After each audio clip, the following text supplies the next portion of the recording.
5ই August 1 ঘন্টার নোটিশে বোনকে নিয়ে দেশ ছাড়ার পর রাষ্ট্রপতি সেদেশে সংসদ ভেঙে দেন। এরপর 8ই অগস্ট নোবেলজয়ী অর্থনীতিবিদ মোহাম্মদ ইউনূসের নেতৃত্বে অন্তর্বর্তী সরকার গঠিত হয়েছে বাংলাদেশে। বর্তমানে অস্থির পরিস্থিতি রয়েছে। নয়া অন্তর্বর্তীকালীন সরকার ইতিমধ্যেই সেখানে দায়িত্ব সামলাচ্ছে।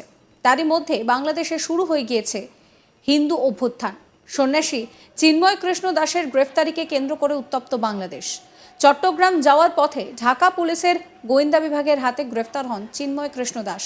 আর তাতেই পরিস্থিতি একেবারে হাতের বাইরে চলে গিয়েছে। হাজার হাজার সংখ্যালঘু হিন্দু সম্প্রদায়ের মানুষজন রাস্তায় নেমে বিক্ষোভ দেখান। এরপর বাংলাদেশের অন্তর্বর্তীকালীন ইউনূস সরকারের ভিত রীতিমতো নড়ে গিয়েছে।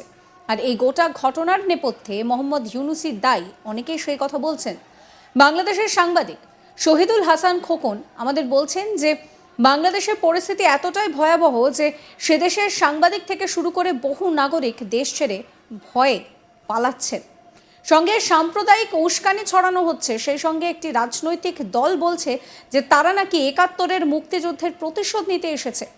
কি বলছেন তিনি শোনাবো। দেখুন, বাংলাদেশের 5 তারিখের পর 5 আগস্টের পর যে ছাত্র জনতার নামে যে অভ্যুত্থান হয়েছে, সেই অভ্যুত্থানের পর বাংলাদেশে যে পরিস্থিতি বিরাজমান তা কোনো স্বাধীন দেশে, কোনো আহ, স্বাধীন দেশে তো দূরের কথা, কোনো দেশেই মানে কোনো দেশেই সেটা কাম্য নয়। আগস্টের পর থেকে ধরুন যে টাইপের মব সন্ত্রাস হচ্ছে বাংলাদেশে, মানুষকে বিভিন্ন অপবাদ দিয়ে মিথ্যাচার করে মানুষকে হত্যা করা হচ্ছে, তাদেরকে গণপিটুনি দেওয়া হচ্ছে, তাদেরকে জেলে দেওয়া হচ্ছে। সেই ধারাবাহিকতাই বর্তমান যে পরিস্থিতি চলছে। আপনি জানেন যে বাংলাদেশের একজন ধর্মযাজক, ধর্মগুরু চিন্ময় গোস্বামী প্রভুকে কাল গত পরশু বিকালে ঢাকার হজরত শাহজালাল আন্তর্জাতিক বিমানবন্দর থেকে গ্রেপ্তার করা হয়েছে, এবং তারপর থেকে শুরু হয়েছে নানা নাটকীয়তা। এই নাটকীয়তার ধারাবাহিকতায় গতকাল চিন্ময় কৃষ্ণ প্রভুকে আহ চট্টগ্রামের একটি আদালতে তোলা হলে তার জামিন নামঞ্জুর করা হয়, এবং সেখানে সেই জামিন নামঞ্জুর করার পর সেখানে যারা হিন্দু ধর্মের অনুসারী আছেন, যারা চিন্ময় কৃষ্ণ প্রভুর অনুসারী আছেন, তারা সেখানে বিক্ষোভ করে এবং তাকে যাতে জেল হাজতে নিয়ে যাওয়া না হয় সেই জন্য তারা রাস্তায় একটি প্রতিবন্ধকতা সৃষ্টি করে, এবং সেটি ছিল অবশ্যই শান্তিপূর্ণ একটি প্রতিবাদ। কিন্তু সেই প্রতিবাদের সূত্র ধরে গতকাল চট্টগ্রামে একটি সংঘর্ষের ঘটনা ঘটে। বিশেষ করে এই প্রতিবাদীদের নিবৃত্ত করতে সেখানকার আইন শৃঙ্খলা রক্ষাকারী বাহিনী তারা তাদের উপরে রাবার বুলেট, সাউন্ড গ্রেনেড এবং লাঠি পেটা করে। সেই সময় একটি গোষ্ঠী পুলিশ এবং আইন শৃঙ্খলা রক্ষাকারী বাহিনীর সঙ্গে এই হিন্দু ধর্মাবলম্বীদের সঙ্গে যোগ দিয়ে তাদের উপরে হামলা চালায়। মানে হিন্দু ধর্মাবলম্বীদের উপরে হামলা হয় শুধু পুলিশ বা আপনার ইয়ে থেকে নয়, আইন শৃঙ্খলা রক্ষাকারী এর থেকেই নয়, সেখানে হামলা হয় আপনার একটি সাম্প্রদায়িক গোষ্ঠী থেকেও। এবং সেই সংঘর্ষ চলাকালে একজন আইনজীবীর মৃত্যুর খবর আপনারা নিশ্চয়ই শুনেছেন বা প্রচার করেছেন। সেই ঘটনাটাকে পুঁজি করে কাল রাতে চট্টগ্রামের হিন্দু অধ্যুষিত এলাকাগুলোতে ব্যাপক নারকীয় তাণ্ডব চলেছে। সেখানে মন্দিরে হামলা হয়েছে, মন্দির ভাঙচুর হয়েছে, বিভিন্ন ব্যবসা প্রতিষ্ঠানে হিন্দুদের হামলা হয়েছে, বিভিন্ন হিন্দু সম্প্রদায়ের লোকজনকে, নেতাদেরকে সেখান থেকে অ্যারেস্ট করা হয়েছে, এবং সেই হত্যাকাণ্ডটিকে প্রচার করা হয়েছে যে ইসকনের লোকজন জবাই করে একজন আইনজীবীকে হত্যা করেছে। কিন্তু আমরা পরবর্তীতে যে খবর পেয়েছি, আপনি বলেছেন বা আমিও বলছি যে আমি একটি আসলে আত্মগোপন থেকেই আপনার সঙ্গে কথা বলছি আমি।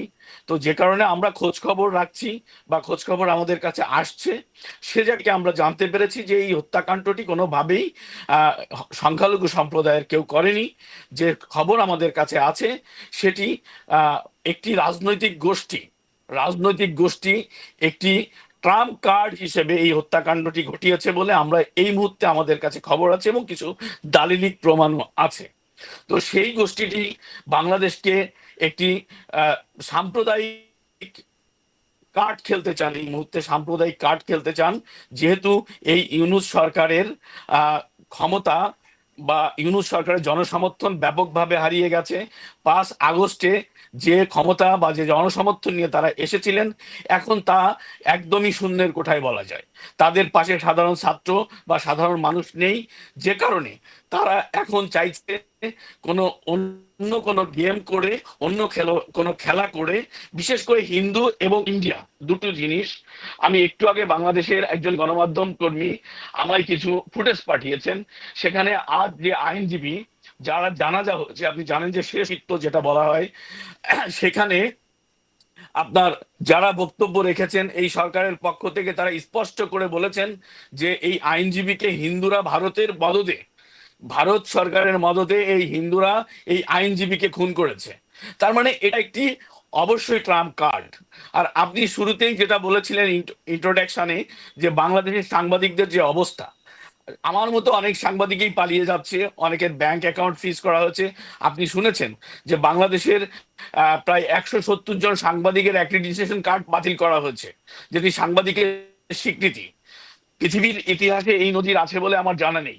আপনি আরেকটা জিনিস সাম্প্রতিক সময়ে ঘটেছে, বা অলরেডি সেই আন্দোলন চলছে।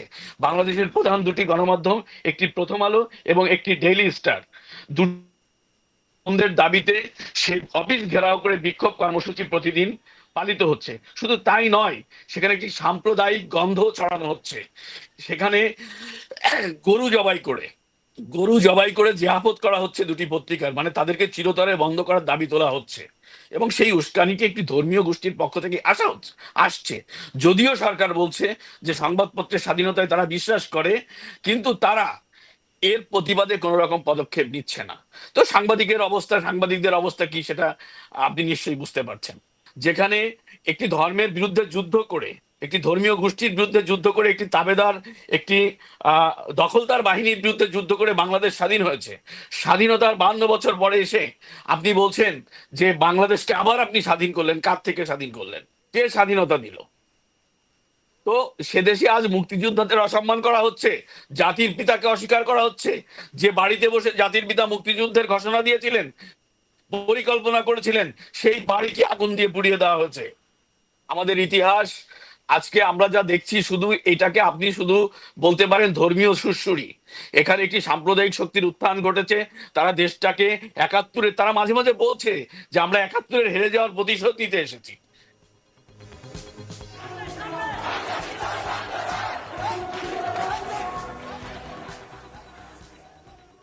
সাবস্ক্রাইব করবেন আজ তাক বাংলার ইউটিউব চ্যানেলকে, ফলো করবেন হোয়াটসঅ্যাপ চ্যানেলও।